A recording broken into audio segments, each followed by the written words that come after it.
Okay,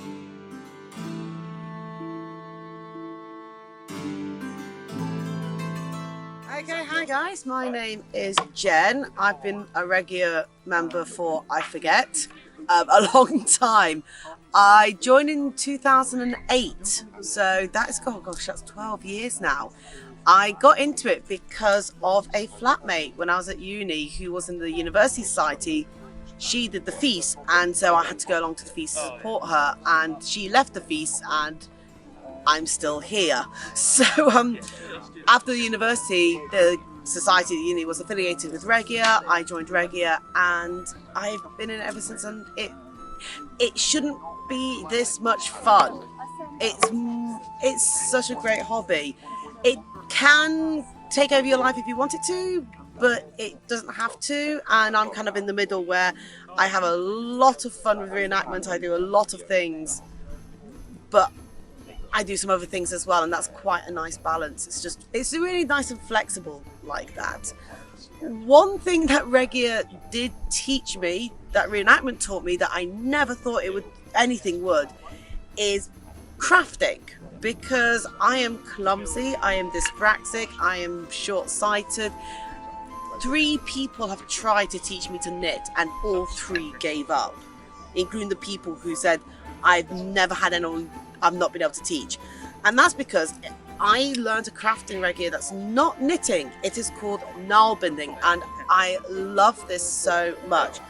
It's basically a prototype knitting. It was knitting before knitting. It's been around for thousands of years. And what's interesting about it is different cultures seem to develop it independently of each other. But the Viking Nålebinding is what I really focus on, especially what's called the Coppergate stitch.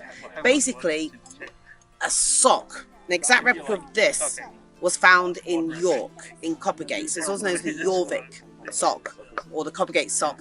And the stitch it's made from is known as the Jorvik or the Coppergate stitch. There's about 20 different Nålebinding stitches that we know the Vikings used. Usually they're named after finds. So like the Oslo stitch, which is this one just here, it's much tighter. That's named after a find in Oslo. So there's a lot of logic behind it. And the great thing about Nålebinding is you don't need 2 huge needles, you just need a wee one, a bow needle. Some people will like to use longer ones, I prefer a shorter one. It just depends how you're taught, really. And the way the Coppergate stitch works is it's literally, a lot of people say it's like crochet. I say it's not because I can't crochet, but I can do this. And you're just literally weaving the wool in and out. The other interesting thing about it is you're using short strands, you're not using a whole ball. And that is really handy because basically when you were weaving, when you were making a piece of garment, you cut off the loose fabrics at the end, the loose threads. By picking them up and then making a sock out of them, you're not wasting them. There's a society where nothing went to waste. And it makes incredibly warm socks, you can make hats. I've got here a glove, got some gloves. If you ever go to Edinburgh, the National Museum there, they've got a Coptic, so ancient Egyptian sock, 2,000 years old, designed for sandals. It's got like 2 holes, it's just, oh, it's amazing. Go to any Viking exhibition there anywhere in the world and you'll likely see some Nålebinding. It's great to do, it's very relaxing, and it's just, this one is just in and out. The other interesting thing though about Nålebinding is it's really been passed down generation to generation. So this is the way I do this stitch, but I can guarantee you read a book and they'll say a different way. You go on YouTube and they'll teach you a different way because the stitches were passed down from person to person. And then when we find a find like this sock, they kind of have to deconstruct how the stitch was made. So we know what happened, but we don't necessarily know how it happened. So people develop their own different methods to get the same result. And that's the other fun thing with Nålebinding, is that it's still a developing technique in a way, because we're still finding new things, we're working out how some things could work better than other things. It's also registered as an endangered craft in UK. There's only around, they believe, 500 people who practice this in the UK. So you're preserving part of the heritage of the history by continuing this almost lost craft. Keep it going for generations, passing it down mouth to mouth, like it was done with the Vikings thousands of years ago. And that just keeps it alive. Reenactment keeps lots of these old skills alive, which are very handy when the zombie apocalypse inevitably comes. Every piece of garment that we're wearing with wool would need to have come from spinning. Now today we just take it for granted. You walk into a shop, you can buy it, but everything had to be made by hand. And this was before the spinning wheel. Sleeping Beauty, the spinning wheel. Vikings, early medieval people did not have that. Everything said was done with one of these. This is a drop spindle. And you get your wool and you need to spin with it. Now to get the wool nice and fluffy like this though, you need to card it. And I always joke these are the most dangerous things in the entire wick. They're basically metal spikes.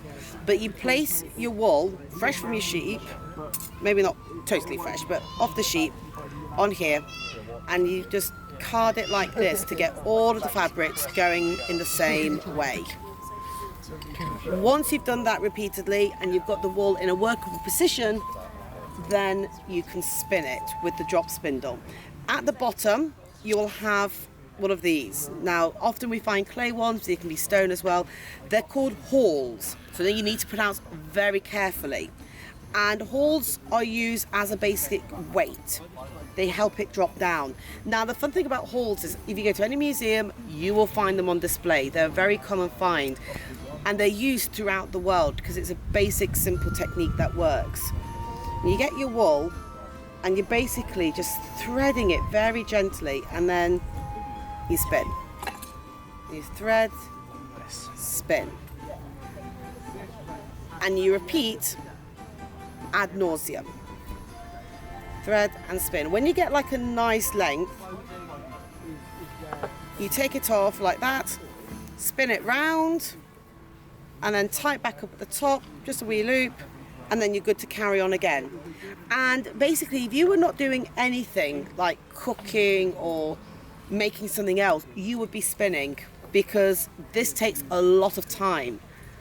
To get enough thread spun for a basic tunic, they worked out the average spinner would have to be spinning 28 days, working 8 to 10 hours a day, just for one garment. And that's if they're not doing anything else. And obviously, this is a subsistence lifestyle. People were doing lots of things. Very time intensive, and so it was done all the time. The spindle is also often associated with women, especially in the Viking Age. A lot of spindles and hauls are found in female graves, and you'll find them all around the medieval world. It's one of the key signs. The humble drop spindle.